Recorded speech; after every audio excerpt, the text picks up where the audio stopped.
plant, which is papaya. I choose this because it has lots of use, yummy and nutritious. Let's learn together about the parts of the plant, their functions, and how to take care of them. Are you ready? Let's go! A plant has 5 main parts: roots, stem, leaves, flowers, and fruits.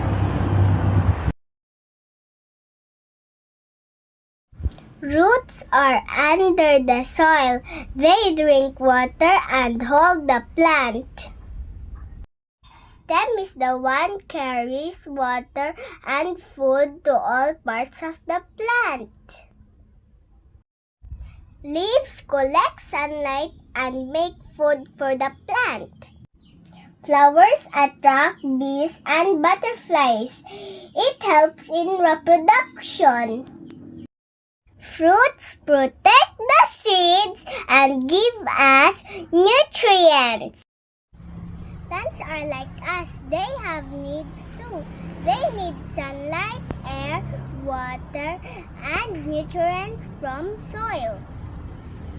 Sunlight gives energy. Air helps them breathe. Water keeps them alive.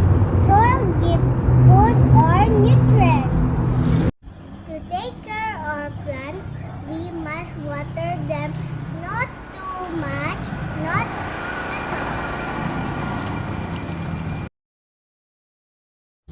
Put them where sunlight can reach. Remove dry leaves and keep them clean. Talk to them nicely because plants like love and care too.